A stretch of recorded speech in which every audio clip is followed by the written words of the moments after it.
What if I told you that underneath the ground, right now, growing in soil across every continent on Earth, there are roots that have been healing human beings for thousands of years, not discovered last year, not invented in a laboratory, not patented by a pharmaceutical company, grown by God, placed in the earth before any human being ever thought to look for them, and used by ancient civilizations with a level of consistency and confidence that only comes from one thing: watching them work generation after generation, until the evidence was impossible to ignore. In the ancient world, roots were not just food, they were the foundation of medicine. When someone was sick, healers did not reach for a pill. They reached into the ground. They understood something that most of the modern world has completely forgotten, that the most powerful healing substances on earth do not come from a factory. They come from the soil that God designed to sustain and restore the human body. And here's what makes this impossible to dismiss. These are not vague folk remedies from cultures we know little about. These are roots named and described in biblical scripture. Roots that appear in the oldest medical texts ever written. Roots that ancient healers prescribed with the same confidence that modern doctors prescribe pharmaceuticals. And for the same reason, because they worked consistently, observably, across thousands of years and millions of people. And now modern science is running the clinical trials, isolating the compounds, testing them in controlled settings, and arriving at the same conclusion the ancient world already held. These roots heal exactly the way God designed them to. Today we are going through 10 of them, 10 biblical roots that God placed in this earth with a specific healing purpose, and the science that proves every single one of them delivers exactly what it was designed to deliver. Stay with us, because number 3 on this list was so powerful that ancient armies carried it into every campaign they ever fought, not as food, but as medicine. And what it does to the immune system explains why no army that had it ever wanted to go without it. And number 1, the root at the very top of this list, appears in scripture in a context most people have never noticed. And when you hear what modern researchers found inside it, you will understand why the ancient world treated it as one of the most precious things the earth could produce. 10 roots. Let us get into it. Number 10, licorice root, the root that ancient healers prescribed for almost everything, and that clinical science is finally taking seriously. Licorice root is one of the most widely used medicinal plants in the entire history of human civilization. Ancient Egyptian medical papyri listed in dozens of preparations. Chinese medical texts dating back over 3,000 years describe it as the great harmonizer, the root added to other medicines to enhance their effectiveness and protect the body from their side effects. Ancient Greek physicians prescribed it. Roman soldiers carried it. Throughout the biblical world, it was as common in the medicine chest as it was in the kitchen. And when researchers began isolating its active compounds, they found exactly what the ancient world had been observing for thousands of years. Licorice root contains a compound called glycyrrhizin, and glycyrrhizin has documented antiviral properties that have been studied against a surprisingly wide range of viruses, including influenza, hepatitis, and several respiratory viruses. The mechanism involves direct interference with viral replication. Glycyrrhizin appears to prevent viruses from entering healthy cells and disrupts their ability to reproduce once inside. But the application the ancient world used most consistently was digestive and respiratory healing. Both turn out to be precisely where the research is strongest. For the gut, licorice root extract has been shown in controlled trials to heal gastric ulcers, literally repairing the damaged lining of the stomach more effectively than some pharmaceutical antacid treatments. It soothes inflammation in the digestive tract, reduces acid reflux, and supports the mucosal lining that protects the gut wall from damage. For the respiratory system, glycyrrhizin acts as an expectorant, loosening and clearing mucus from the airways, while simultaneously reducing the inflammation that makes respiratory infections so difficult to recover from. The ancient world reached for licorice root every time someone was sick. Modern gastroenterology and respiratory medicine are now explaining, compound by compound, why that instinct was always right. Number 9, valerian root, the root that calms what nothing else can reach. Valerian has been used for sleep, anxiety, and nervous tension across virtually every ancient culture that ever encountered it. Greek physicians prescribed it. Roman healers used it. It appears in traditional medicine across Europe, the Middle East, and Asia simultaneously. Cultures with no contact between them arriving at the same root for the same purpose. That kind of cross-cultural convergence always points to something genuinely true about a plant. Valerian root contains compounds called valerianic acid and isovaleric acid, and these compounds interact directly with GABA receptors in the brain, the same receptors that pharmaceutical anti-anxiety medications and sleep drugs target. This is not a vague calming effect. It is a specific, documented neurological mechanism that explains precisely why millions of people across thousands of years reached for this root when they could not sleep or could not calm down. Multiple randomized controlled trials have confirmed that valerian root reduces the time it takes to fall asleep, improves sleep quality,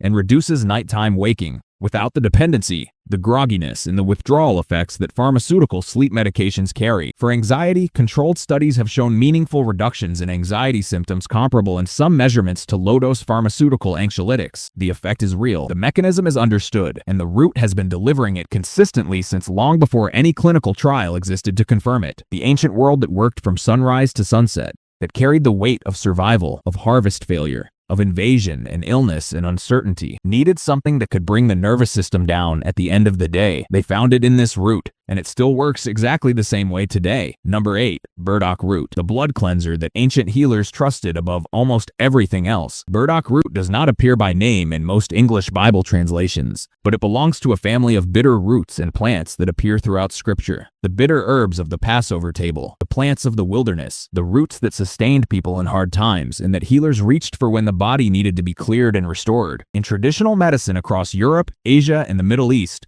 burdock root was the primary blood purifier. When someone was sick, when skin conditions appeared, when the body seemed sluggish and unable to clear itself, healers prescribed burdock root. They understood, without the language of toxicology, that there was something in this root that helped the body remove what did not belong. Modern research has identified what that something is. Burdock root contains inulin, one of the most effective prebiotic fibers known, along with polyacetylenes, quercetin, and luteolin, which have documented anti-inflammatory and antimicrobial properties. It supports liver function directly, the liver being the primary organ through which the body filters and eliminates harmful compounds from the blood. Research has found that burdock root extract protects liver cells from damage, stimulates bile production that helps the liver process fat-soluble toxins, and reduces the inflammatory markers that accumulate when the liver is under stress. The skin conditions that ancient healers treated with burdock root, eczema, psoriasis, acne, are now understood to be closely connected to gut dysbiosis and liver burden. The root that healers used to clear the blood was addressing the root cause of those conditions in ways that modern dermatology is only beginning to fully appreciate. The ancient instinct to reach for burdock root when the body needed clearing was not folklore. It was clinical observation across centuries. The research has now caught up.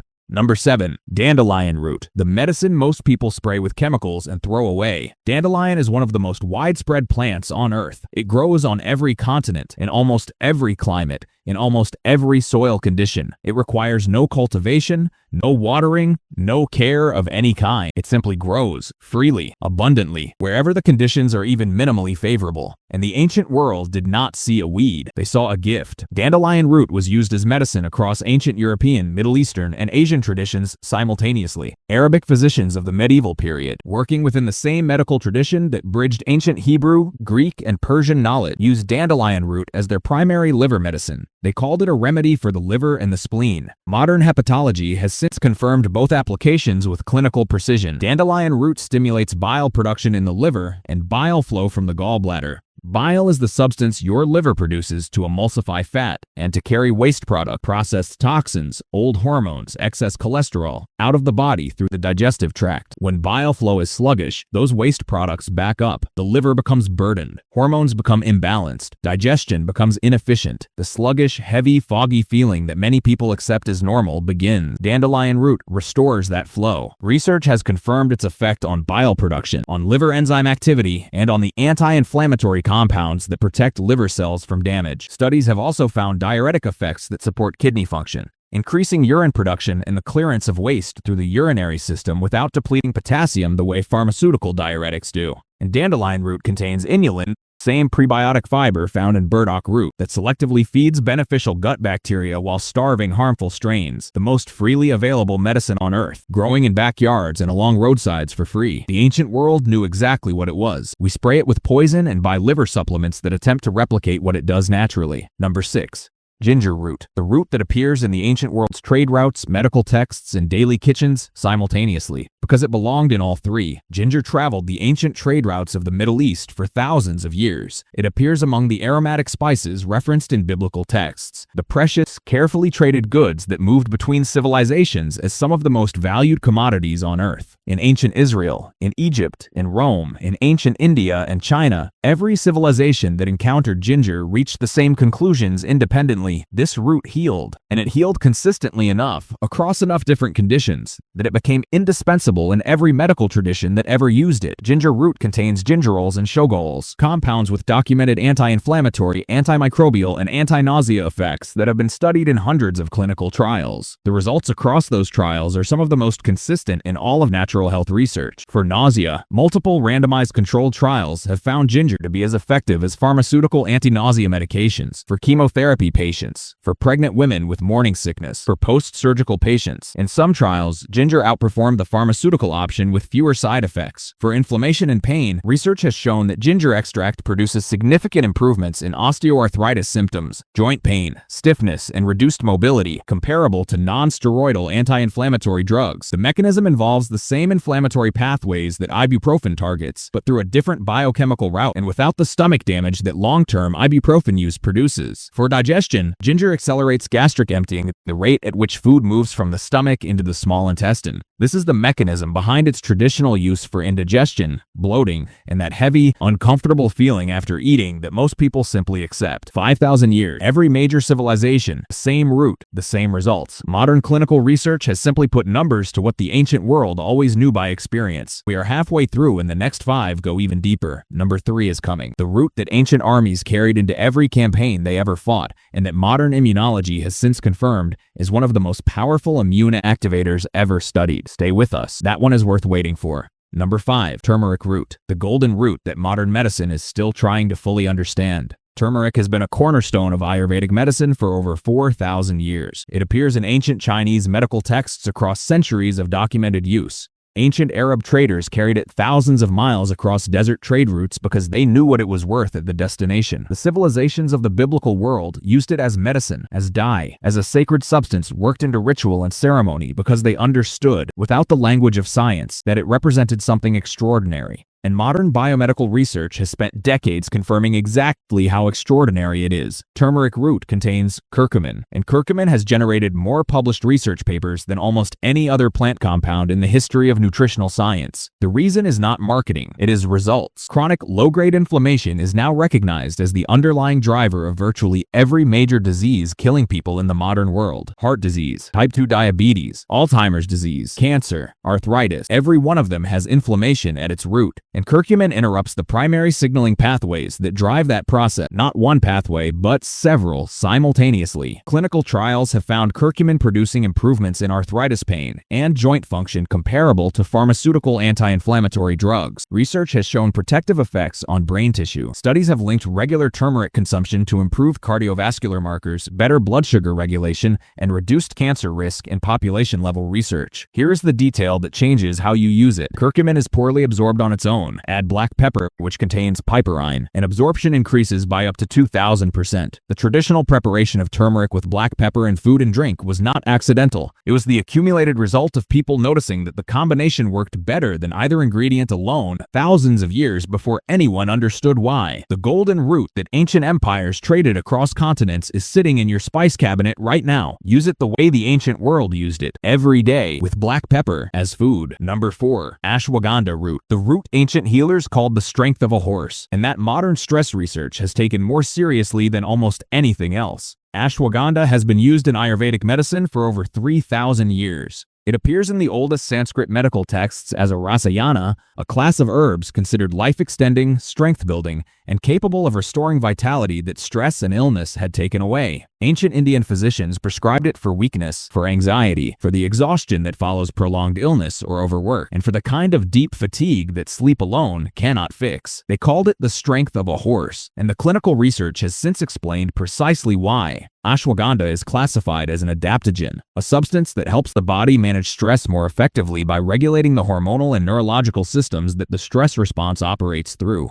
And the research behind this classification is more rigorous than most people realize. Multiple randomized controlled trials have found that ashwagandha root extract significantly reduces cortisol levels, the primary stress hormone, in people under chronic stress. Lower cortisol means reduced anxiety, better sleep, improved immune function, and less of the physical damage that chronic stress inflicts on the heart, the gut, the brain, and the hormonal system. Research has also found significant improvements in testosterone levels in men who supplemented with ashwagandha, along with improvements in strength, muscle recovery, and exercise performance. For thyroid function, studies have shown that ashwagandha supports healthy T3 and T4 levels in people with subclinical hypothyroidism, the kind of low thyroid function that causes fatigue, weight gain, and brain fog without triggering a clinical diagnosis. The ancient healers who called this root the strength of a horse were describing something they could see. People who took it recovered faster, performed better, handled stress more effectively, stayed stronger for longer. Modern endocrinology has since run the trials and found the hormonal mechanisms that explain every one of those observations. Number 3. Garlic, the root that ancient armies carried into every campaign they ever fought, and that modern immunology has confirmed is one of the most powerful natural medicines on earth. In Numbers chapter 11, when the Israelites are surviving on manna in the wilderness, they reach a breaking point. They list the foods they are mourning from Egypt. Among them,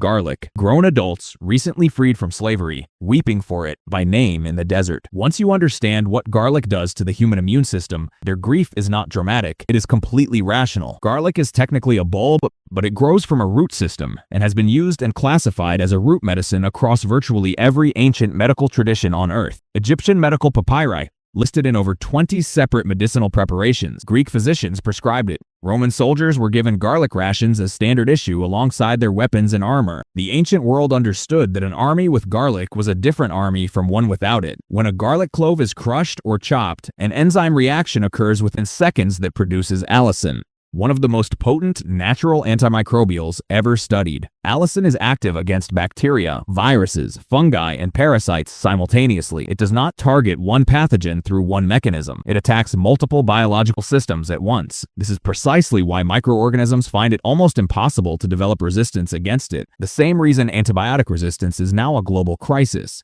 But garlic resistance has never been documented. Controlled clinical trials have confirmed that regular garlic consumption reduces the frequency and severity of colds and respiratory infections. Multiple studies have confirmed meaningful reductions in blood pressure in people with hypertension. Research has documented reductions in LDL cholesterol, improvements in arterial flexibility, and antiplatelet activity that reduces dangerous blood clotting. For the immune system specifically, garlic has been shown to increase the activity of natural killer cells, the immune system's frontline defense against infected and abnormal cells, in a way that no pharmaceutical immune modulator achieves without significant side effects. The armies that carried garlic into battle were not doing it for flavor. They were ensuring their soldiers stayed healthy in conditions that would otherwise spread illness through an entire fighting force within days. The research has confirmed every observation those ancient commanders made. Garlic is exactly as powerful as the ancient world always believed it to be. Number 2. Frankincense, the resin of the boswellia root, the gift of kings that turned out to be the medicine of all people. Most people know frankincense from the nativity story. 3 wise men, expensive gifts, gold, frankincense, and myrrh. And for most of Christian history, frankincense has been treated as symbolic, a ceremonial substance burned in churches and cathedrals representing prayer rising to heaven. But in the ancient world, the world that the wise men came from, frankincense was not primarily ceremonial. It was medical. The resin harvested from the roots and bark of the boswellia tree was one of the most sophisticated anti-inflammatory agents the ancient world had access to. And the reason it was brought as a gift to a newborn king alongside gold was because in the ancient Near East, its medicinal value was genuinely comparable to precious metal. Then researchers began isolating the active compounds. Frankincense resin contains boswellic acids, and boswellic acids target a specific enzyme called 5-lipoxygenase, one of the primary drivers of the inflammatory cascade in the human body. Pharmaceutical anti-inflammatory drugs typically target COX enzymes, the pathway that ibuprofen and aspirin work through. Boswellic acids target a parallel pathway that most pharmaceuticals do not reach. This makes frankincense not redundant with pharmaceutical anti-inflammatories, but genuinely complementary, addressing inflammation through a different biochemical door. Clinical trials have shown frankincense extract producing significant improvements in joint pain and mobility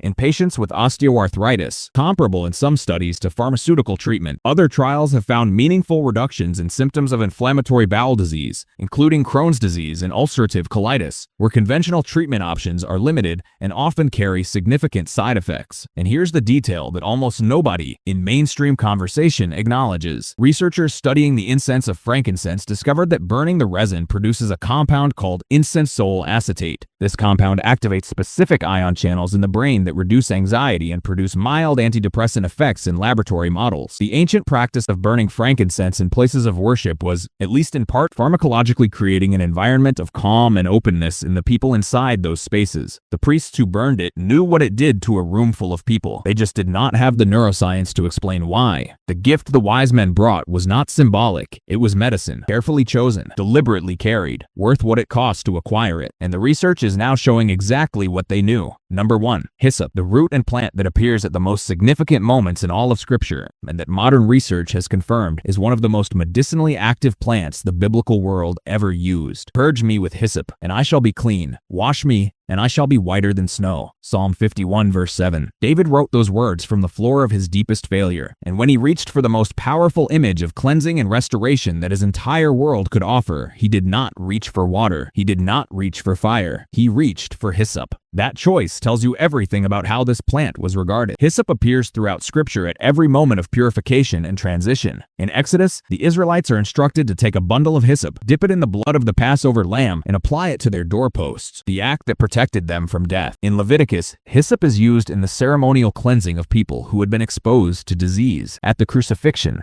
a sponge soaked in liquid is lifted to Jesus on a stalk of hyssop, the final act of physical care given to him in his last moments. At every critical transition, at every moment of cleansing, at every point where life and death were closest, hyssop was the instrument. For centuries, this was treated as purely ceremonial, a ritual element chosen for its symbolism. Then researchers analyzed the plant itself. Hyssop contains carvacrol and thymol, the same primary active compounds found in oregano and thyme, two of the most extensively studied natural antimicrobials in modern research. These volatile oils have demonstrated broad-spectrum antimicrobial activity in laboratory settings against multiple bacteria and fungal strains. Research has also found antiviral properties, with laboratory studies producing results significant enough to sustain continued investigation. But here is where it becomes extraordinary. Hyssop contains compounds that act as expectorants. They break up and mobilize mucus in the bronchial passages and sinuses, making it easier for the body to clear. This has made hyssop a subject of serious interest for researchers studying natural support for respiratory infections and post-viral congestion conditions that affect hundreds of millions of people and for which pharmaceutical options are limited in their effectiveness. The priests of ancient Israel who used hyssop in the ceremonial cleansing of people exposed to disease were not performing empty ritual. The plant they were using had measurable sanitizing properties. The ritual was also medicine. The sacred act was also practical protection. In the ancient world, those two things were never separate because the God who designed the ceremony was the same God who designed the plant. And here is the detail that brings the whole list full circle. The hyssop placed in the hands of those priests. The hyssop dipped in the Passover blood. The hyssop lifted to the lips of Jesus at the moment of his death. In every one of those moments, the plant being used was medicinally active, real, biochemically defensible, chosen not only because of what it meant, but because of what it did. Ancient tradition called it a purifier. Modern science calls it an antimicrobial and an expectorant. They are describing the same thing in different languages, and both are right. That is the truth that runs through every root on this list. 10 roots, all of them placed in this earth by God. All of them used by ancient civilizations for thousands of years, and all of them confirmed by modern research to contain exactly the compounds the ancient world always said they did. The pattern is impossible to ignore once you see it. Every single root on this list was valued by ancient people not because they guessed correctly, but because they paid attention. They watched. They observed what happened when someone used these roots and what happened when they did not. They recorded what they saw in medical texts, in trade agreements, in religious law, and in scripture. And they passed that knowledge forward with enough confidence to build entire civilizations around it. Modern science did not discover any of these roots. It confirmed them, one compound at a time, one clinical trial at a time, arriving at conclusions that the ancient world already held, not because of faith, but because of thousands of years of careful human observation. The gap between what your body needs and what modern life offers it has never been wider than it is right now. Processed food, synthetic medicine, a health system built around managing symptoms rather than addressing causes. The roots that God placed in the earth to address those causes are still there, still growing, still containing exactly what they always contained. You do not need to overhaul your life. Pick 2 roots from this list, the ones most connected to what your body has been telling you it needs. Add them to your daily life consistently, the way the ancient world used them. Not as a treatment, not as a program, but as food, as ordinary medicine disguised as ordinary life. And pay attention to what changes. Drop a comment and tell me which root surprised you most. Was it the hyssop and what it was doing at the most significant moments in all of Scripture? The frankincense and the compound it produces that calmed ancient worship spaces? Or the garlic that made armies unstoppable and that no pathogen has ever developed resistance to? I read every single comment, and if this changed how you see what is growing in the ground around you, hit like and subscribe. We go deeper every week, and the next video is going to be just as eye-opening as this one. I will see you there.